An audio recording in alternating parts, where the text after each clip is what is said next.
টুয়ে স্ল্যাব আমরা গত ক্লাসে পড়েছি যে ৫ রকম। একটা হচ্ছে beam connected or beam column or edge supported slab নামে পরিচিত। সেকেন্ড হচ্ছে ফ্ল্যাট প্লেট স্ল্যাব, যার কোনো বিম থাকে না, কলাম ক্যাপিটাল থাকে না, ড্রপ প্যানেল থাকে না। তৃতীয়টা হচ্ছে ফ্ল্যাট স্ল্যাব, যার বিম থাকে না কিন্তু ড্রপ প্যানেল বা কলাম ক্যাপিটাল থাকে। চতুর্থ হচ্ছে রিব স্ল্যাব বা জয়েস্ট স্ল্যাব। পঞ্চম হচ্ছে অফেল স্ল্যাব। এই পাঁচটার ভিতরে সর্বোচ্চ ইউজ হয় বিম কানেক্টেড স্ল্যাব বা এজ সাপোর্টেড স্ল্যাব। আর আরেকটা হচ্ছে ফ্ল্যাট প্লেট স্ল্যাব। এই দুটি সর্বোচ্চ ইউজ হয়। ফ্ল্যাট স্ল্যাব যেটাতে ড্রপ প্যানেল বা কলাম ক্যাপিটাল থাকে, এটা কদাচিৎ ইউজ হয় কমার্শিয়াল বিল্ডিং এ। আর বাকি দুটা ওফেল স্ল্যাব এবং জয় স্ল্যাব এটাও কমার্শিয়াল বিল্ডিং ইউজ হয়, ওই সুতরাং এদের ইউজও খুব কম। যেহেতু মেজর বিল্ডিং কিন্তু রেসিডেন্সিয়াল, এটা খেয়াল রাখতে হবে। ইভেন কমার্শিয়াল রেসিডেন্সিয়াল যৌথভাবে অনেক বিল্ডিং দ্বারা আছে, তার মধ্যেও রেসিডেন্সিয়ালের পার্টটা বেশি, কারণ মানুষের সবচেয়ে বেশি দরকার আবাসস্থল। মানুষ কিন্তু কমার্শিয়াল বা মলে বা শপিং সেন্টারে না গেলেও চলবে, তার কিন্তু মাথা গোঁজার ঠাঁই দরকার। এবং প্রত্যেকটা মানুষেরই একটা ইচ্ছা থাকে যে তার নিজস্ব ফ্ল্যাট হবে, ভাড়া বাড়িতে থাকার ইচ্ছা কারোই নাই। তো এই ক্ষেত্রে রেসিডেন্সিয়াল বিল্ডিং এর সংখ্যা বেশি। এটা সারা পৃথিবীতেই, নট বাংলাদেশ, সারা পৃথিবীতে এটা বেশি। বরঞ্চ বাংলাদেশে তোমার আহ, একটা ফ্ল্যাট কেনা বা একটা বাড়ি বানানো খুবই কষ্টকর। লোন পাওয়া যেমন কষ্টকর, লোনের রেটও বেশি, যেটা বিদেশে এগুলি ডাল ভাত একেবারে নর্মাল। একেবারে যে রেট, যেটা ইন্টারেস্ট বলবো আমরা, সেটা তো খুবই কম। এবং লোন পাওয়া মানে মিনিটের ব্যাপারের মতন, দিনের এক মানে ঘন্টার ব্যাপার কিন্তু লোন পাওয়া। বাংলাদেশে হাউজিং লোন পাইতে গিয়ে ইউ হ্যাভ টু ওয়েট প্রায় 2 মাস কি 3 মাস। যাই হোক, সেক্ষেত্রে রেসিডেন্সিয়াল বিল্ডিং গুলোর ভিতরে বিম কানেক্টেড বিল্ডিং গুলোই সবচেয়ে বেশি ইউজ হয়, কারণ আমরা আগে বলেছি এটা সুবিধা বেশি। আর্থকোয়েকের দৃষ্টিকোণ থেকে এটা সবচেয়ে বেশি রিজিড বিল্ডিং। ফ্ল্যাট প্লেট বা অন্যান্য যে সমস্ত বিল্ডিং আছে সেটা কিন্তু এতটা রিজিড না। তো আমরা যখন টুয়ে স্ল্যাব পড়তেছি তখন ব্যাচেলর লেভেলে স্পেশালি 2 রকম স্ল্যাবকে বেশি গুরুত্ব দেওয়া হয়েছে ডিজাইনে। একটা হচ্ছে বিম কানেক্টেড স্ল্যাব, যেটা আমরা এই কোর্সে শিখবো, এবং মোমেন্ট কোএফিসিয়েন্ট মেথডে ডিজাইন। আর একটা হচ্ছে ফ্ল্যাট প্লেট, যেটা ডিরেক্ট ডিজাইন মেথড, অন্য আরেকটা মেথড, এবং সেটা 3 on 7 মানে পরবর্তী কোর্সে। তো ডিজাইন প্রসিডিউরটা আমরা বুঝাই দিতেছি যাতে ডিজাইন করতে গিয়ে কোনো রকম কনফিউশন অ্যারাইজ না করে। ডিজাইন প্রসিডিউর প্রথমেই কিন্তু আমাদের স্ল্যাবের একটা থিকনেস বের করতে হবে, যে স্ল্যাবটা কতটুকু পুরু। এবং এই স্ল্যাবের থিকনেস এটা কিন্তু তোমাদের স্ল্যাবের ডাইমেনশনের উপর নির্ভর করে। কিরকম? স্ল্যাব যদি তার ডাইমেনশন বড় হয়, তার থিকনেস বাড়বে। ডাইমেনশন বলতে দৈর্ঘ্য প্রস্থ। আবার ডাইমেনশন যদি কম হয়, তাহলে তার থিকনেস কি কমবে। এখানে আমরা আমরা যে সমস্ত প্রসিডিউরে যে ফর্মুলা বা যা নিয়ম কানুন বলবো, এগুলি সবই কিন্তু মোমেন্ট কোফিশিয়েন্ট মেথডের প্রসিডিউর। এবং গত ক্লাসে আমরা কিন্তু বলেছি আমাদের প্রসিডিউরটা হচ্ছে মোমেন্ট কোফিশিয়েন্ট মেথড বা এমসিএম, যার লিমিটেশনস এবং অ্যাডভান্টেজ আমরা কিন্তু জেনেছি গত ক্লাসে। ওকে, থিকনেস বের করার জন্য মিনিমাম স্ল্যাব থিকনেস ফর্মুলা হচ্ছে panel perimeter by 180। What is panel perimeter? Panel তোমরা জানো, প্যানেল কি? যে ছবিটা আমরা শেয়ার করলাম, এখানে অনেক প্যানেল। নাও প্যানেল পেরিমিটার কোনটা? প্রতিটা প্যানেলের কিন্তু দুইটা দৈর্ঘ্য দুইটা প্রস্থ থাকবে, যদি সে স্কোয়ার না হয়ে রেক্টেঙ্গুলার হয়। আর স্কোয়ার হলে চারটাই বাহু সমান। ফর এক্সাম্পল, আমরা যদি এই প্যানেলটা নেই, এই প্যানেল, তাহলে তার দুইটা দৈর্ঘ্য দুইটা প্রস্থ পাবো। দুইটা দৈর্ঘ্য দুইটা প্রস্থকে যোগ করলেই পেরিমিটার মানে পরিধি পাবো। তবে এইখানে আমরা পরিধি বলতে লেংথ না নিয়ে ফেস টু ফেস কাউন্ট করব। মনে করো এই বিমের ফেস থেকে এই বিমের ফেস মান কত, আর এই বিমের ফেস থেকে এই বিমের ফেস নরমালি কিন্তু আমরা সেন্টার টু সেন্টার নেই। ফর এক্সাম্পল, কথার কথা, নিয়ম অনুযায়ী নেওয়ার কথা এই বিমের সেন্টার থেকে এই বিমের সেন্টার দৈর্ঘ্য প্রস্থ, আর এই বিমের সেন্টার থেকে ওই বিমের সেন্টার। তোমরা জানো যে সেন্টার টু সেন্টার নিলে এটাকে এল দিয়ে প্রকাশ করি, আর ফেস টু ফেস নিলে এল এন হয়, কিন্তু মানে ক্লিয়ার স্প্যান। তো এখন আমরা যদি ধরে নেই, কথার কথা আমরা এই প্যানেলটাকে দেখাই, ফর এক্সাম্পল এই প্যানেলের দৈর্ঘ্য প্রস্থ মাপতেছি কিন্তু ফেস টু ফেস, এই বিমের ফেস থেকে এই বিমের ফেস, আর এই বিমের ফেস থেকে এই বিমের ফেস। নাও এই মেথডে এই প্যানেলটা শর্ট ডিরেকশন কোনটা? এই প্যানেলের শর্ট ডিরেকশন হচ্ছে এদিকে শর্ট ডিরেকশন, আর এদিকে হচ্ছে কি লং ডিরেকশন। এই মেথডে শর্ট ডিরেকশনের সিম্বল হচ্ছে এ, লং ডিরেকশনের সিম্বল হচ্ছে কি বি। এখন আমি যদি বলি এল এ, এল এ, তাহলে ওই প্যানেলটার লেংথ কোন ডিরেকশনে? শর্ট ডিরেকশনে। আমি যদি বলি এল বি, ওই প্যানেলটার লেংথ কোন ডিরেকশনে? লং ডিরেকশনে। কিন্তু এখানে লেংথ না নিয়ে ক্লিয়ার স্প্যান নেওয়া হয়েছে, তাহলে আমি সেটা চলে আসবে এল এন, মানে clear span in long direction অথবা clear span in short direction. আর ক্লিয়ার স্প্যান হচ্ছে বিমের ফেস টু ফেস, আর কি সোজা কথা। তো এখানে আমরা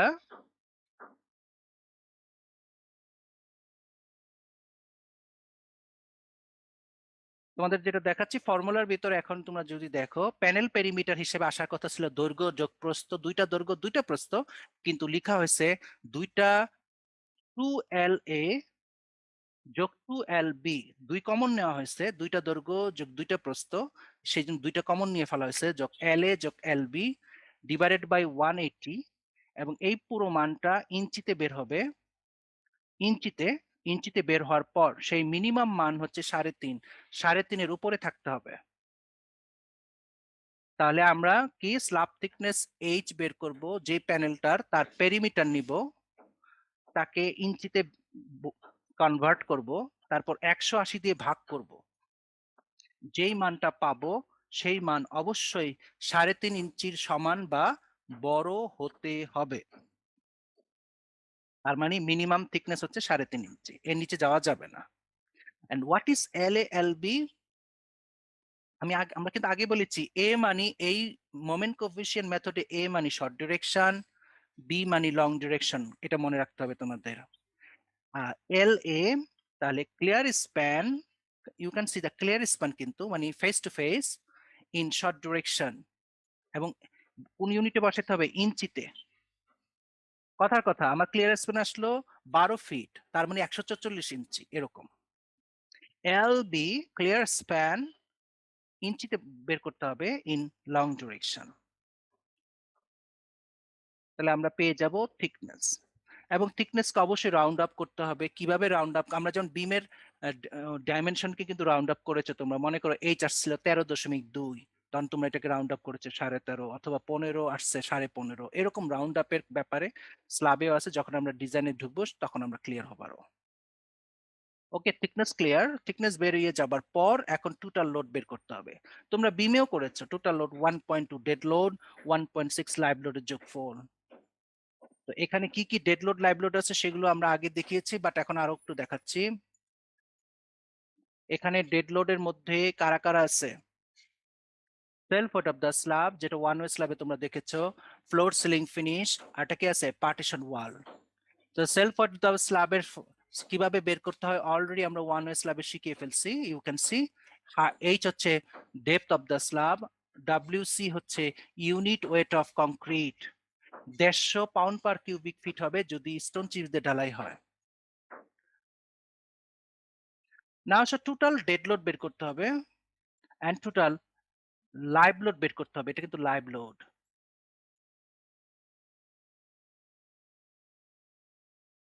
LIVE। টোটাল লাইভ লোড বের করতে হবে। তবে এখানে যে আমরা সিম্বল গুলো ইউজ করতেছি সেটা খুব সতর্ক থাকতে হবে সিম্বলের ব্যাপারে, কারণ সিম্বল দিয়ে সবকিছু তারা প্রকাশ করেছে। তো টোটাল ডেড লোড এটা হচ্ছে ডাব্লিউ বড় হাতের ডিএল, এটা খেয়াল রাখতে হবে। টোটাল ডেড লোডের সিম্বল কি এই মেথডে? বড় হাতের ডাব্লিউ ডিএল, এর ভিতরে কি থাকতেছে? Self weight of the slab যোগ ফ্লোর সিলিং ফিনিশ যোগ পার্টিশন ওয়াল। টোটাল লাইভ লোড এর সিম্বল বড় হাতের ডাব্লিউ এবং বড় হাতের এল এল, যেটা হচ্ছে অকুপেন্সি লোড, যেটা আমরা বলেছিলাম যে মানুষ বা মুভেবল ফার্নিচার। নাও টোটাল ফ্যাক্টর লোড আমরা কিন্তু এইভাবে নর্মাল এতে বিমে আমরা এভাবে শিখে আসছি। ও ডাব্লিউটি সমান 1.2 ডেড লোড, জাস্ট ডি লিখলাম, ডি লিখতাম, যোগ 1.6 লাইভ লোড। 1.2 ডেড লোড যোগ 1.6 লাইভ লোড। বাট এখানে একটু চেঞ্জ হয়েছে, মোমেন্ট কোফিশিয়েন্ট মেথডে তাদের সিম্বল গুলি একটু অন্যরকম। একই কথা, ডাব্লিউটি এখানে শুধুমাত্র ডাব্লিউ দিয়ে প্রকাশ করা হয়েছে, ডাব্লিউ। এবং 1.2 ডেড লোড শব্দটাকে ইউ ক্যান সি যে 1. ডাব্লিউডিএল, ডাব্লিউডিএল এই যেটা, যোগ 1.6 ডাব্লিউএলএল এইটা। তারপর আবার তোমরা যদি খেয়াল করে দেখো 1.2 ডাব্লিউডিএল গুণ করে যে মানটা তোমরা পাবে সেটা কিন্তু বলা হয়েছে ডাব্লিউ ছোট হাতের ডিএল, আর 1.6 ডাব্লিউএলএল গুণ করে আমরা যে মানটা পাবো সেটাকে সিম্বল দেওয়া হয়েছে বড় হাতের ডাব্লিউ ছোট হাতের এল এল। তো এই সিম্বল গুলোর মিনিং ব্যবহার অত্যন্ত সতর্কতার সাথে করতে হবে, বিকজ এই সিম্বল গুলির উপরে পুরো মোমেন্ট কোফিশিয়েন্ট মেথড কি দাঁড় করানো আছে। বাট ওয়ান ওয়ে স্ল্যাবে আমরা যা করছি তাই এখানে শুধুমাত্র সিম্বলগত কারণের কারণে এরকম চেঞ্জটা আসছে, আর কিছুই না। সো আমাদের বেরিয়ে গেল টোটাল লোড, স্ল্যাব থিকনেস। এখন পরবর্তী কাজ স্ট্রিপ। স্টেপ 3 তে স্ট্রিপের ব্যাপার স্যাপার চলে আসছে, যেটা ওয়ান ওয়ে স্ল্যাব এরকম ছিল না। আমরা ওয়ান ওয়ে স্ল্যাবে শর্ট ডিরেকশনে এবং লং ডিরেকশনে 1 ফিট স্ট্রিপ কেটে নিয়েছি। আমরা 1 ফিট করে লং ডিরেকশনে যখন বের করি রেইনফোর্সমেন্ট তখনও 1 ফিট করে, শর্ট ডিরেকশনে যখন বের করি তখনও কিন্তু আমরা 1 ফিট করে স্ট্রিপ কেটে নিয়ে সেটা রেইনফোর্সমেন্ট বের করি। এবং এরপরে কেউ যদি এস্টিমেশন করতে চায় তখন পুরোটা রেইনফোর্সমেন্ট বের করে যায়। ফর এক্সাম্পল আমরা উদাহরণ হিসেবে বলেছিলাম, মনে করো একটা একটা ব্রেড যখন সে ফ্যাক্টরিতে বানানো হয় তখন সে কিন্তু স্লাইস করা থাকে না, পুরো ব্রেডটাই থাকে। কারণ এই পুরো ব্রেডটা সে যদি বিক্রি করে তখন যিনি ক্রেতা তাকে কিন্তু স্লাইস করতেই হয়। কেন সে স্লাইসটা করে? এই স্লাইসটা করার একটা সুবিধা হচ্ছে যে হ্যাঁ, যারা খাবে তারা ইজিলি স্লাইসটা নিয়ে এক একটা করে, যার যতটা প্রয়োজন, যার 3টা, যার 2টো, যার একটা, ততটা স্লাইস নিয়ে খেতে পারবে। এতে এতে হবে কি পুরো ব্রেডটার একটা গুড ইউজ হবে। আর যদি ব্রেডটা যদি স্লাইস না করা থাকতো অথবা বাসায় নিয়ে কেউ যদি স্লাইস না করে তাহলে এটা টেনে ছিঁড়ে খাবলা খাবলের মতন হয়ে যাবে। তো এখানে একই জিনিস। তো এখানে আমরা স্ট্রিপ স্লাইস করে নেই, 1 ফিট স্ট্রিপের স্লাইস মানে 12 ইঞ্চি পুরো একটা স্লাইস করে কাটি স্ল্যাবটাকে কাল্পনিক্যালি, এবং এটা একমাত্র করা হয় এস্টিমেশন কস্টিং এর সুবিধার জন্য। এখানে যে determination of strip with, step 3 তে তোমরা দেখতে পাচ্ছ 2 স্ল্যাবে, এইটা তাহলে কোন স্ট্রিপ? এটা এটা এখানে তোমরা জানো যে 1 ওয়ে স্ল্যাব এবং 2 স্ল্যাবের ডিফ্লেকশন কিন্তু একরকম না। কারণ 1 ওয়ে স্ল্যাবে শুধুমাত্র শর্ট ডিরেকশনে লোড ট্রান্সফার হওয়ার কারণে পুরো ডিফ্লেকশন খালি একটা ডিরেকশনে হয়। লং ডিরেকশনে কিন্তু স্ল্যাব কোনো রকম ডিফ্লেক্ট করে না। কিন্তু 2 স্ল্যাবে শর্ট ডিরেকশনেও ডিফ্লেকশন হয়, তবে একটু বেশি হয়। আবার লোড যেহেতু লং ডিরেকশনে যায় সেই ডিরেকশনও ডিফ্লেকশন হয়। এখন আমি তোমাদের যদি জাস্ট নর্মাল ভাবে ওয়ান ওয়ে স্ল্যাবের ডিফ্লেকশনের মেকানিজমটা দেখাই, ধরো সামথিং লাইক দেন ওয়ান ওয়ে স্ল্যাবের ডিফ্লেকশনটা খালি শর্ট ডিরেকশনে এরকম হবে, দুই পাশে বিমের উপরে আর মিড স্প্যানের নিচে, এবং লং ডিরেকশনে কোনো ডিফ্লেকশন নাই। তার মানে ডিফ্লেকশনটা তোমরা যদি ইমাজিন করতে চাও, কথার কথা একটা বাঁশকে ঠিক মাঝ বরাবর ফাড়ো, তাহলে এরপরে যদি দেখো তাহলে দেখবা যে জাস্ট হাফ সার্কেল দেখতে পাইতেছো, জাস্ট হাফ সার্কেল, একটাই ডিফ্লেকশন তার। কিন্তু 2 স্ল্যাবে যখন লং ডিউরেকশনের ডিফ্লেকশন চলে আসে তখন কিন্তু চেহারাটা আর এরকম থাকবে না। তখন তার কিন্তু তোমার উপর থেকেও কিন্তু ওই ডিরেকশনেও কিন্তু একটা ডিফ্লেকশন চলে আসতেছে। তার মানে এই জায়গায় যে ডিফ্লেকশন যেটা মাঝে আমরা দেখতে পাইতেছি এটা দুই দিকের ডিফ্লেকশনের জয়েন্ট, এবং 2 স্ল্যাবের ডিফ্লেকশনের কথা তোমরা যদি ইমাজিন করতে চাও তাহলে বাসা বাড়ির উপরে যে ডিশ অ্যান্টেনা বসানো থাকে অথবা আহ, অথবা ভেজিটেবল রাখার যে পেয়ালা, যেগুলো পেয়ালা বড় বড় পেয়ালা যেগুলো, সেটা সিরামিক হোক কি যে অথবা প্লাস্টিকেরই হোক, যে পেয়ালাটা তোমরা দেখতে পাচ্ছ গোল, সামথিং লাইক দ্যাট, একই ঠিক এই জাতীয় ডিফ্লেকশন। পেয়ালায় কিন্তু কোনো কেউ বলতে পারবে না যে একটা ডিরেকশনে ডিফ্লেকশন, তার ডিফ্লেকশন হচ্ছে কিন্তু রেডিয়াল ডিরেকশনে পুরাটা জুড়ে, সেন্টারে তার মেজর ডিফ্লেকশন, আস্তে আস্তে পেয়ালাটার উপরে ডিফ্লেকশন কমে গেছে। তো এখানেও তাই, 2s লাভেও কিন্তু তা ডিফ্লেকশন কিন্তু খুবই জটিল। তো সেই জন্য রেইনফোর্সমেন্ট বসানোটাও কিন্তু অনেক জটিল। তো এখানে আমরা যেটা এখন তোমাদের শেখাচ্ছি যে স্ট্রিপ যেটা ম্যাটার্সটাকে হোয়াট ইজ দিস মিনিংটা করতেছে সেটা আমরা দেখাচ্ছি এখন। এখানে যে স্ট্রিপ কিভাবে নামকরণ করা হয়েছে সেটা আমি ফার্স্টে বুঝাচ্ছি, এবং খুব কেয়ারফুলি এটা লক্ষ্য করো তোমরা। ফর এক্সাম্পল, মাঝের যে প্যানেলটা, আমরা মাঝে একটা প্যানেলের দিকে আমরা আগে নজর দিই, ইন্ডিভিজুয়াল প্যানেল, এই প্যানেল, এখানে অনেকগুলো প্যানেল আছে, এবং আমরা এই প্যানেলের ছবি থেকে আপাতত বুঝতেই পারতেছি এদিকে হচ্ছে লং ডিরেকশন পরিষ্কার, আর এদিকে হচ্ছে প্যানেলের এদিকে হচ্ছে শর্ট ডিরেকশন দেখাই যাচ্ছে ছবিতে। না, লক্ষ্য করার পর আপাতত আমরা যদি লং ডিরেকশনের দিকে নজরটা দিই তাহলে কি ঘটতেছে, ওকে লং ডিরেকশনের দিকে যে কেউ যদি তাকায়, আমরা বারবার বলতেছি কেয়ারফুলি নজর দিবে নাহলে কিন্তু কনফিউশন থেকে যাবে। ওকে, লং ডিরেকশনে প্যানেলটা চারটা কলাম চারটা বিমের উপর দাঁড়ায় আছে, পুরো প্যানেল কি চারটা বিম চারটা কলামের উপর দাঁড়ানো। লং ডিরেকশনে যদি আমরা তাকাই তাহলে কলামকে কেন্দ্র করে বিমকে কেন্দ্র করে, কলাম এবং বিমকে কেন্দ্র করে এই যে একটা, আর আরেক জোড়া কলাম আছে এই পাশে। ক্লিয়ার? কলাম, দুটো কলাম এবং একটা বিমকে কেন্দ্র করে এখানে এক জোড়া, আর নিচে আরেক জোড়া আছে, দুইটাই লং ডিরেকশনে যদি তাকাই আমরা। এখানে কিন্তু ডিফ্লেকশন তোমরা জানো যে ডিফ্লেকশন আমরা যখন লং ডিরেকশনের কথা বলতেছি এই যে এরকম, তাহলে এর ডিফ্লেকশন কিন্তু মাঝে যে কালো যে জায়গাটা দেখতেই পাইতেছো এখানে সবচেয়ে বেশি ডিফ্লেকশন। ওই যে বলেছি যে পেয়ালা অথবা ওই যে স্যাটেলাইট ডিশ, তোমরা যদি দেখো স্যাটেলাইট ডিশের মাঝে কিন্তু সবচেয়ে বেশি ডিফ্লেকশন, এবং চারিদিকে ডিফ্লেকশন কিন্তু আস্তে আস্তে কমে গেছে। তো স্বাভাবিকভাবে এখানেও তাই। তো এই যে আমরা স্ট্রিপটা বানাচ্ছি লাল রঙের, ফার্স্টে আমরা দুই পাশে এখানে ডিফ্লেকশন কম এখানে কম, মাঝে বেশি। ওকে, লং এর দিকে তাকাও। আবার যদি শর্টের দিকে তাকাই তখন একই কথা প্রযোজ্য হবে, আমরা লংটা নিয়ে আপাতত কাজ করতেছি। তো লং এর দিকে তাকালে আমরা কলামকে কেন্দ্র করে স্ট্রিপটাকে নিয়েছে দেখাচ্ছি যে কলাম দুটা কেন্দ্র করে, এবং বিম যে গেছে যে একটা বিম, এই যে একটা বিম আছে, সো কলাম এবং বিমকে কেন্দ্র করে একটা একটা একটা স্ট্রিপ কেটে নিয়েছি লাল রঙের, দেখতে পাচ্ছ লাল রঙের একটা স্ট্রিপ কেটে নিয়েছি। এটা কিন্তু 1 ফিট না, বাট কতটুকু সেটা আমরা পরে বলতেছি। সেম ভাবে আরেক জোড়া কলাম নিচে ছিল লং ডিরেকশনে, তাকেও সেন্টার করে এখানে আমরা কি করছি আরেকটা স্ট্রিপ নিচেও কেটে নিয়েছি যেটা লাল রং দেখতে পাচ্ছ। এটা এই যে লাল রঙের দুটা কলামকে কেন্দ্র করে দুই জোড়া কলামকে কেন্দ্র করে যেটা দিচ্ছি সেটার নামই হচ্ছে, আমরা বলতেছি কলাম স্ট্রিপ, কলাম স্ট্রিপ।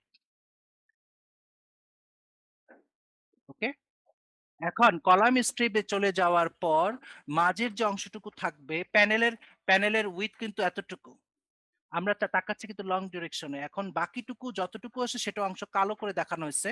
এই যে কালো করে অংশটুকু তোমরা দেখতে পাইতেছো এটা মাঝে অবস্থান করতেছে এবং এটাতে ডিফ্লেকশন সবচেয়ে বেশি, সেটার নাম আমরা দিয়েছি কি মিডল স্ট্রিপ। তাহলে দুই রকম স্ট্রিপ আমরা এখানে দেখতে পেলাম।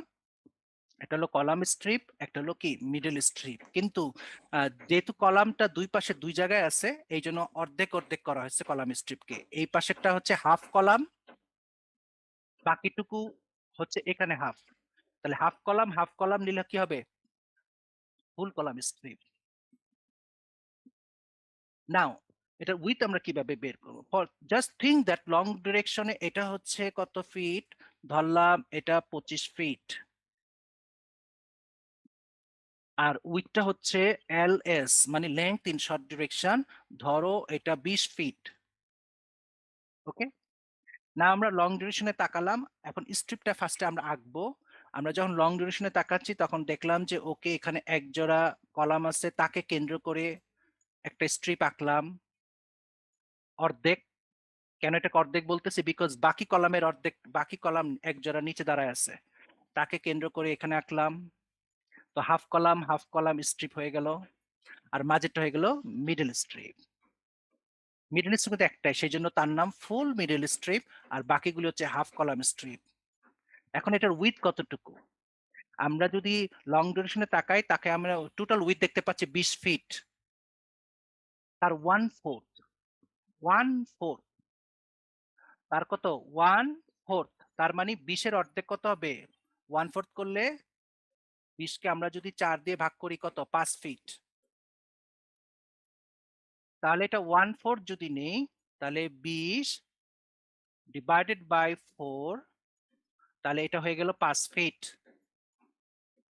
এটার উইথ উইথ উইথ বলতে এই যে এখান থেকে এতটুকু ইয়া, বাকি নিচের জোড়া কলামের নিয়ে আমরা বাকি যেটা আঁকছি সেটাও একই উইথের হবে। ওকে, তাহলে এটা হবে 5 ফিট। তাহলে আমরা কিন্তু দুইটা half column strip 5 feet 5 feet করে পেলাম। আর তাহলে টোটাল কলাম স্ট্রিপ তাহলে কত হবে? 5 5 যোগ 10। তাহলে মাঝের যে আছে মিডল স্ট্রিপ, এটার উইথ কত হবে? এটা তো যে কেউ এখন বের করতে পারবে। কিরকম? টোটাল আছে 20 ফিট, তার থেকে দুইটা হাফ কলাম স্ট্রিপ 5 5 10 বিয়োগ করে দাও, তাহলে মিডল স্ট্রিপের উইথ হচ্ছে 10 ফিট। এই এগুলি কিন্তু 1 ফিট স্ট্রিপ না, এটা খেয়াল রাখতে হবে। এটা কিন্তু 1 ফিট স্ট্রিপ না, এটা হচ্ছে you can 1 feet, you can see that এটা 5 ফিট। যদি উইথ 20 ফিট হয় তাহলে এটা 5 ফিট। এটা 1 ফিট বলে কোনো কিছু নাই, মানে হাফ কলাম বা মিডল স্ট্রিপ বা কলাম স্ট্রিপ নামে পরিচিত। এগুলো কিভাবে ডিফাইন করা হয়েছে সেটা তোমাদের বুঝাইলাম। একই জিনিস আমরা এখন যদি লং ডিউরেকশনে দেখাইলাম, সেটা যদি আমরা শর্ট ডিউরেকশন করতে যাই আরো ক্লিয়ার হয়ে যাবে। ওকে, ওই প্যানেলটারই আমরা শর্ট ডিউরেকশনে দেখতেছি। এটা হলো 25 ফিট ছিল লং, আর উইথ ছিল কত? 20 ফিট। নাও আমরা কোন দিকে তাকাচ্ছি? এদিকে। এদিকে তাকানোর ফল আমরা কি দেখতে পাবো? এই যে এক জোড়া কলাম শর্ট ডিউরেকশনে, এই যে আরেক জোড়া কলাম শর্ট ডিউরেকশনে। যখন আমরা আইডেন্টিফাই করলাম দুইটা কলাম, তখন আমাদের কাজ হবে হাফ কলাম স্ট্রিপ আঁকা। ওকে, আমরা কি করলাম? কলাম বিমকে, যেই কলাম বিমের যে সেন্টার লাইনটা আছে, এই যে একটা লাইন থাকবে, ওইটাকে কেন্দ্র করে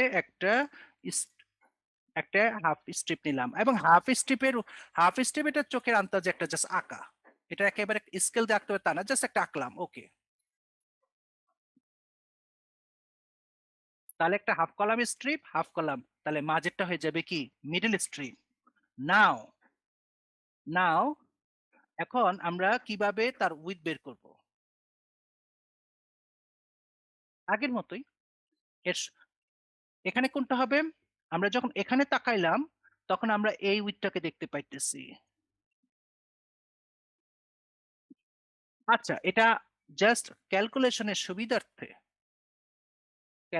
সুবিধার্থে আমরা 25 ফিট না লিখে এটাকে 24 ফিট দেই, তাহলে আমরা ক্যালকুলেশন দেখাতে একটু সুবিধা হবে।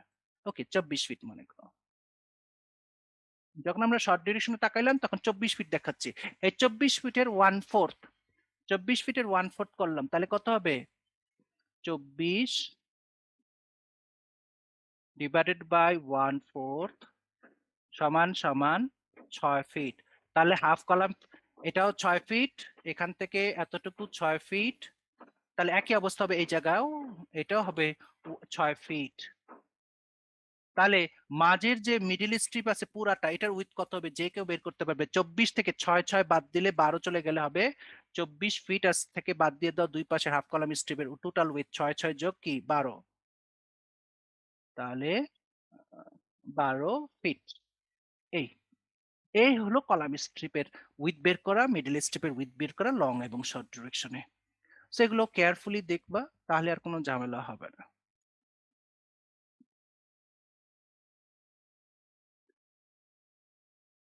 এরপরে আসো মোমেন্ট। তোমরা জানো যে মোমেন্ট ছাড়া কোনো গতি নাই, কারণ আমরা আগে বলেছি what is the requirement for calculation of moment. একটাই টার্গেট, যে রেইনফোর্সিং বার বের করা। আমরা আগে বলেছি যে ডিফ্লেকশনের ডায়াগ্রামের জাস্ট উল্টো শেপ হচ্ছে মোমেন্ট ডায়াগ্রাম। এর অর্থ হচ্ছে ডিফ্লেকশনকে নিউট্রাল করার জন্যই কিন্তু মোমেন্টের সৃষ্টি, আর এই মোমেন্টের একমাত্র দাবিদার হচ্ছে রিইনফোর্সিং বার। রিইনফোর্সিং বার মাধ্যমে এই মোমেন্টকে নিউট্রালাইজ করা হয়। মোমেন্ট নিউট্রালাইজ, যেখানে যেখানে মোমেন্ট নিউট্রালাইজ হবে সেখানে সেখানে টেনশন নিউট্রালাইজ হয়ে যাবে। আর টেনশন যদি রিলিজ হয়ে যায় সেখানে কোনো কি টেনসাইল ক্র্যাক হবে না। তো সুতরাং মোমেন্ট বের করা ছাড়া কেউ কিন্তু রিইনফোর্সিং বারের পরিমাণ বের করতে পারবে না। তো আমাদের মোমেন্ট লাগবে। নাও এখানে কিন্তু আমরা যে আমরা এখন যদি রেইনফোর্সিং বার গুলিকে দেখাই যে কলাম স্ট্রিপ মিডল স্ট্রিপে কিভাবে তারা বসবে। ফর এক্সাম্পল, আমরা নীল কালি দিয়ে দেখাচ্ছি কলাম স্ট্রিপে যেটা। ওকে, কলাম স্ট্রিপে যদি আমরা লং ডিরেকশনে বার বসাই, বাম পাশের যে বিম কলাম এটা হচ্ছে এক্সটেরিয়র সাপোর্ট, আর ডান ডান পাশের গুলি হচ্ছে ইন্টেরিয়র সাপোর্ট। তার মানে আমরা যদি ক্র্যাঙ্ক বার সিস্টেম ইউজ করি, ক্র্যাঙ্ক বার, এটা কিন্তু কলাম স্ট্রিপ, হাফ কলাম স্ট্রিপের এখানেও যা হবে এখানেও তা হবে, আর মিডল স্ট্রিপের আলাদা হবে। তাহলে ভালো করে যদি তোমরা খেয়াল করে দেখো লং ডিরেকশন,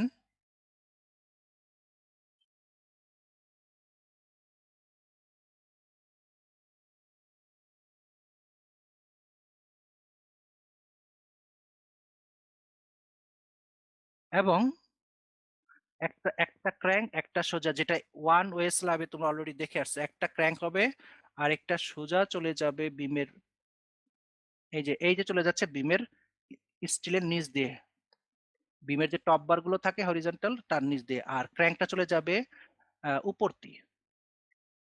এবং এখানে যে একটা স্পেসিং হবে, একটা সোজা একটা ক্র্যাঙ্কের যে স্পেসিং। না আমরা এখন মিডল স্ট্রিপের ক্র্যাঙ্ক বার রাখতেছি,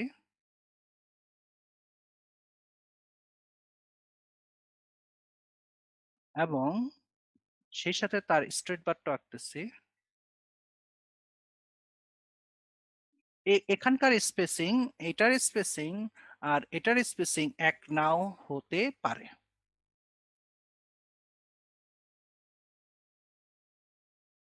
এটা খেয়াল রাখতে হবে, কিন্তু এক নাও হতে পারে। সুতরাং আমাদের কলাম স্ট্রিপের কারণ আছে, কলাম স্ট্রিপের কাছে কিন্তু ডিফ্লেকশন কম, মিডল স্ট্রিপে মাঝে ডিফ্লেকশন বেশি। আমরা আগে বলেছি তোমার ডিফ্লেকশন যত বেশি তত বেশি মোমেন্ট হবে।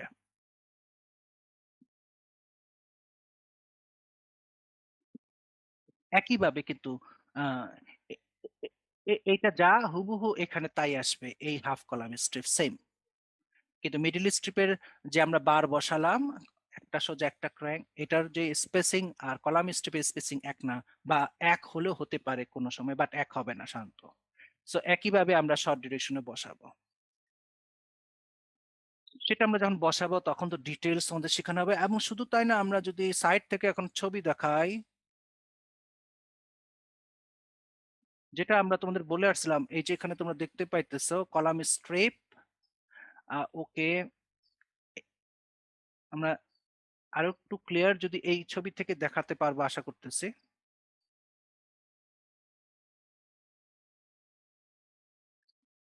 1/4 মনে আছে, ক্র্যাঙ্ক হয় 1/4 দূরে, ওটাই সেম এখানে। ওকে, এখানকার কলাম স্ট্রিপটা দেখো আঁকতেছে। এ-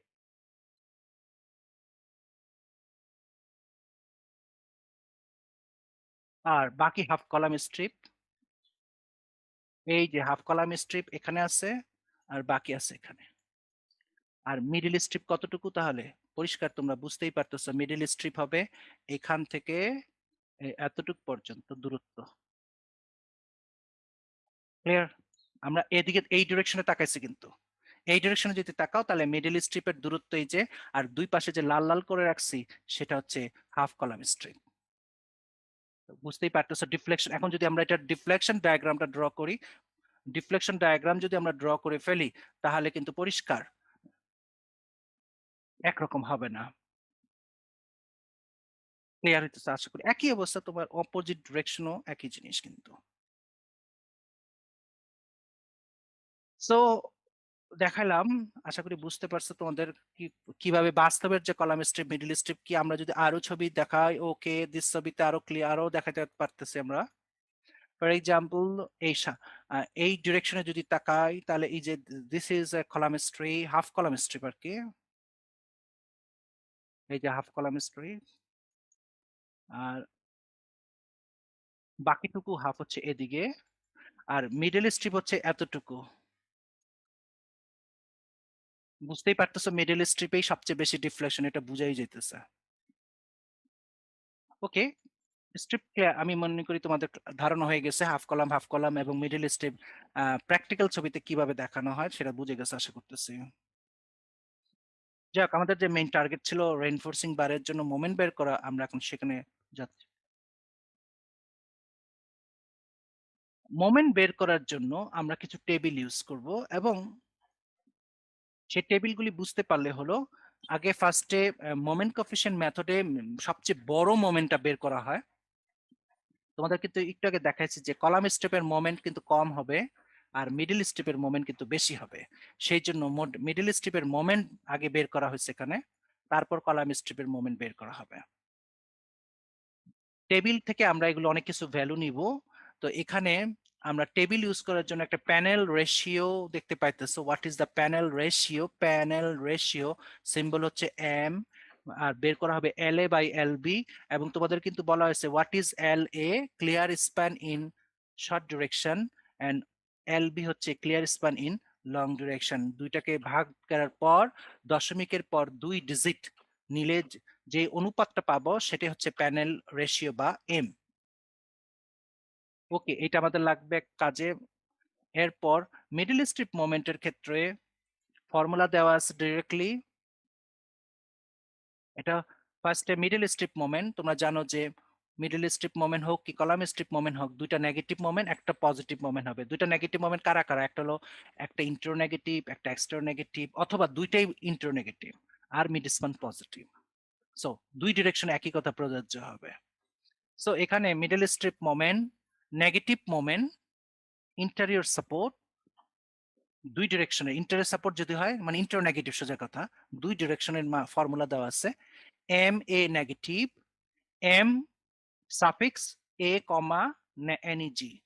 এ মানে আমরা আগে বলতেছি বারবার, এ মানে শর্ট ডিরেকশন, তার মানে interior negative moment at in short direction, symbol হচ্ছে এম এ নেগেটিভ সমান সমান সি এ নেগেটিভ। এখানে তিনটা জিনিস আছে, ইন্ট গুণন ডাব্লিউ গুণন এল স্কোয়ার। সি এ নেগেটিভ এই পুরো যে মানটা আছে এটা আমরা টেবিল ইউজ করব, তখন পাবো। আর ডব্লিউ আমরা কিন্তু বলেছি ডব্লিউ মানে 1.2 dead load plus 1.6 slab load, এবং L A square, L A whole square আর কি, এল এ হচ্ছে clear span in short direction, সেই মানটাকে স্কোয়ার করতে হবে। একইভাবে negative moment in long direction at interior support M B negative C B negative, এই মানটা আমরা টেবিল থেকে পাবো, গুণন ডব্লিউ গুণন L B square, L B মানে clear span in long direction whole square. তাহলে এই যে কেউ সে যদি শর্ট ডিরেকশনটা বের করে ইন্টেরিয়র সাপোর্টে, তাহলে এই ফর্মুলাটা ইউজ করবে, টেবিল ইউজ করে এই মানটা পাবে, আর বাকি জানা থাকবে ডব্লিউ এবং এল এর মান অটোমেটিক বেরিয়ে যাবে। কেউ যদি লং ডিরেকশনে ইন্টার সাপোর্টের নেগেটিভ মোমেন্টটা বের করতে চায় তাহলে এই ফর্মুলা ইউজ করবে, প্রথম টুকুর মান এই এতটুকুর মান টেবিল থেকে পাবে, ডব্লিউ এবং এল বি জানা থাকবে, বেরিয়ে যাবে। এখন আছে কি মিড স্পান পজিটিভ।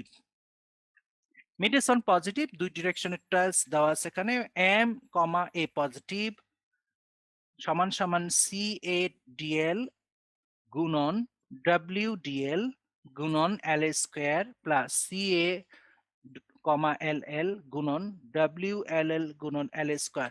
আমরা কিন্তু অলরেডি বলেছি তোমার হোয়াট ইজ ডাব্লিউ ডিএল, এটা কিন্তু দেখায় আসছে শুরুর দিকে, এটা হচ্ছে 1.2 ডেড লোড, 1. কি ডেড লোড, এবং হোয়াট ইজ ডাব্লিউ এল এল, এটা হবে 1.2 1.6 লাইভ লোড। তো তো এই যে, আর এল এ হচ্ছে শর্ট ডিরেকশনের ক্লিয়ার স্প্যান। নাও টেবিল থেকে আমরা সি এ কমা ডিএল সি এ কমা এল এল এর মান টেবিল থেকে পাবো, বাকিগুলি কিন্তু জানা থাকবে। একইভাবে এমবি পজিটিভ, ইন্টারনেগেটিভ জানলাম দুই ডিরেকশনের, মিডিসন পজিটিভ জানলাম দুই ডিরেকশনের। এখন এক্সটেরিয়র নেগেটিভ তাহলে কিভাবে বের করব? এক্সটেরিয়র নেগেটিভের কোনো ফর্মুলা নাই। Negative moment at exterior support both direction. Short ডিরেকশনে তোমার যদি এক্সটেরিয়র নেগেটিভ থাকে তাহলে কিভাবে বের করব? আমরা আমরা যে পজিটিভ মানটা পাবো, এই যে মানটা পাবো তার কত 1/3 করলেই হয়ে যাবে negative moment at exterior support. Mid স্পানে আমরা লং ডিরেকশনে মিড স্পানে যে মানটা পাবো তার 1/3 করলেই হয়ে যাবে কি লং ডিরেকশনের এক্সটেরিয়র নেগেটিভ মোমেন্ট, মানে আলাদা কোনো ফর্মুলা লাগবে না। এটা তো গেল মিডল স্ট্রিপ, যে মোমেন্টগুলি সবচেয়ে বড়, আর কলাম স্ট্রিপের মোমেন্ট কম। সেগুলি তাহলে কিভাবে বের করবো? সেগুলোর কোনো, প্রত্যেকটার ক্ষেত্রে মিডল স্ট্রিপের যা মান তার 2/3 হয়ে যাবে কলাম স্ট্রিপ। খেয়াল করে দেখো। ওকে, এই জায়গায় ইন্টার নেগেটিভ শর্ট ডিরেকশনে কত, মিডল স্ট্রিপে এত, তাহলে কলাম স্ট্রিপে কত হবে? এই পুরা মানটা 2/3। তদ্রূপ ভাবে শর্ট ডিরেকশনে মিড স্পানের মান, মোমেন্টের মান কত, এত। এটা একটা মান পাবো। আমি যদি কলাম স্ট্রিপের মিড স্পান বের করতে চাই তাহলে তার সেই মানটাকে 2/3 করব, যেমন এটাকেও 2/3, তাহলে এগুলি কলাম স্ট্রিপের চলে আসবে। সো সেই কাজটাই করা হয়েছে পরের পৃষ্ঠায়। এই যে column strip moment, you can see just ইন্টার সাপোর্টের কোনো ফর্মুলা ইউজ করে নেয় 2/3 গুণন মিডল স্ট্রিপের মোমেন্ট ইন্টার সাপোর্টের শর্ট ডিরেকশনে, ওই মানটা যা পাবা তাকে 2/3 করলে এটা পেয়ে যাবা। একইভাবে এটা প্রযোজ্য, একইভাবে এটা প্রযোজ্য। সো মোমেন্ট বের করা আমরা জানিয়ে দিলাম তোমাদের। আমরা এখানে মোমেন্ট পর্যন্ত থামলাম।